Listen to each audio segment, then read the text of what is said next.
Assalamualaikum warahmatullahi wabarakatuh. Nama saya Marcella Desatria dengan NIM 22832.042. Di sini saya akan menjawab soal dari mata kuliah Dasar Sistem Kendali,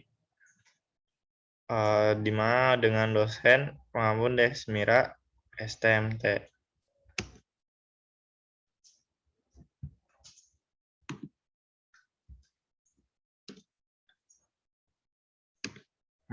Instrumen ukur. Instrumen ukur pengamat proses pengukuran dan statistik. Instrumen termasuk kondisi dari lingkungan dan jumlah pengaruh, bahkan ketika koreksi yang tepat untuk sumber kesalahan yang diketahui atau diduga telah diterapkan, masih ada kepastian, yaitu keraguan tentang seberapa baik hasil pengukuran mewakili nilai sebenarnya dari kualitas yang diukur. Jadi, mengapa dalam pengukuran diperlukan instrumen pengukur? Karena dalam melakukan sesuatu perlu adanya batasan, seperti batasan untuk suhu yang digunakan, kecepatan, kekerasan, dan masih banyak hal lainnya. Lalu yang kedua, gambar diagram sistem pengendali temperatur dari suatu setrika otomatis. Dijelaskan bahwa suatu setrika secara termostatis mengatur panas yang dihasilkan pada setrika.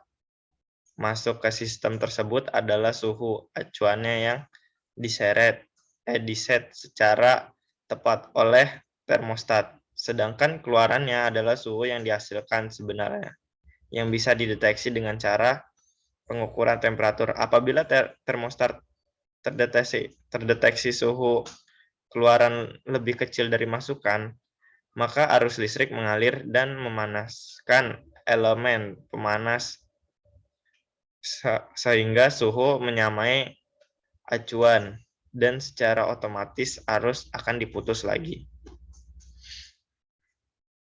Seperti yang ada pada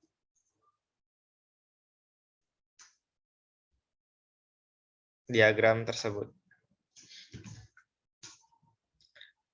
Dari sistem penjelajah mobil dalam berkendara di jalan raya, terkadang ada pembatasan untuk kecepatan berkendara, misalnya rambu hanya mengizinkan 40 km per jam. Dengan adanya rambu tersebut, setiap pengendara harus mematuhi dengan cara memelihara supaya kecepatan kendaraan berkisar pada angka tersebut. Sebagai alat untuk memonitor, biasanya dipasang speedometer dan acuan adalah kecepatan 40 km per jam. Apabila terjadi penyimpangan antara yang tercatat pada speedometer terhadap kenyataan kecepatan kendaraan, maka pengendara senantiasa berusaha untuk melakukan pengendalian larinya kendaraan dengan menambah atau mengurangi kecepatan putaran mesin. Proses yang dilakukan pengendara tersebut secara tidak langsung mensinergikan beberapa komponen yang dipengaruhi sistem kendali jelajah kendaraan. Jadi dari akuator masuk ke karburator, di mana akan dibatasi atau tergantung dari tekanan pedal yang digunakan, dan mesin dan beban akan memprosesnya, di mana kecepatan juga akan diatur.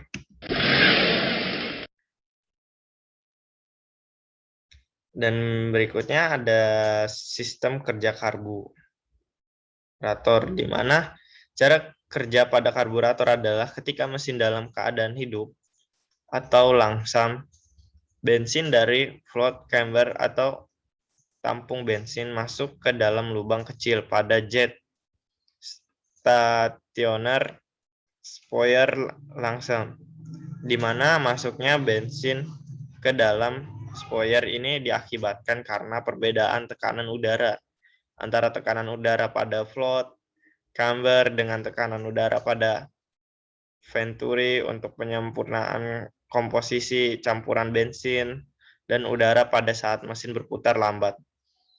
Maka pada karburator dibuat sebuah lubang yang menembus dari bagian belakang karburator sampai ke tempat breaker spoiler atau langsam, atau lubang yang menembus karburator sampai ke bagian spoiler ini dinamakan air blender.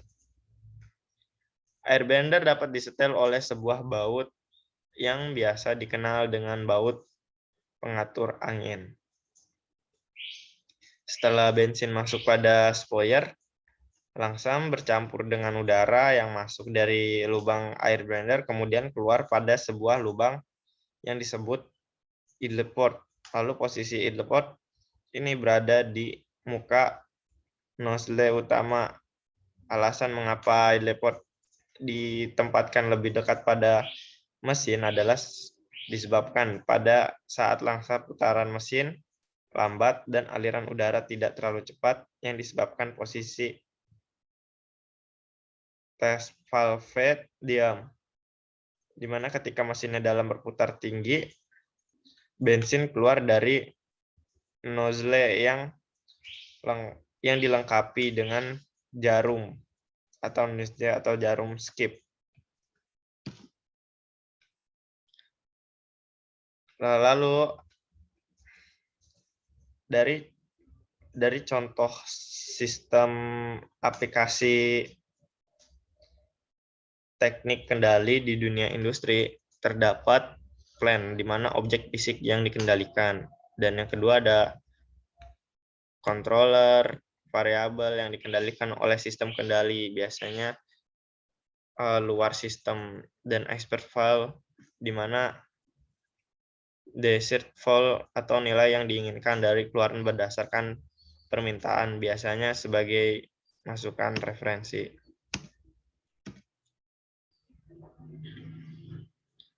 Lalu yang keempat ada komponen yang dihitung sinyal kendali yang dibutuhkan. Yang kelima ada aktuator, di mana piranti mekanis yang mengubah energi, biasanya udara, cairan, atau listrik menjadi gerakan atau aksi. Lalu ada sensor, di mana piranti yang mengukur besaran fisik dan mengubahnya menjadi suatu yang bisa dibaca oleh instrumen kendali atau aksi. Dan yang ketujuh ada distribusi, di mana faktor tak diduga yang mengganggu hubungan variabel di dalam sistem. Bisa dilihat ini gambar dari contoh dan macam-macam sensor yang digunakan pada sistem industri.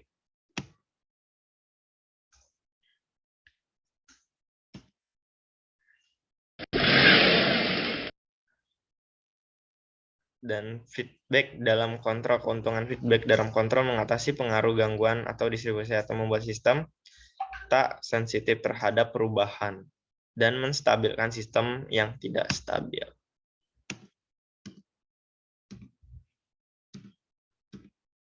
Dan dari kelemahannya dapat menyebabkan ketidakstabilan, instability, jika tidak dibuat dengan benar. Adanya tambahan error atau noise dari sensor yang mempengaruhi dinamika, meningkatkan kompleks sistem. Terima kasih, sekian dari saya. Wassalamualaikum warahmatullahi wabarakatuh.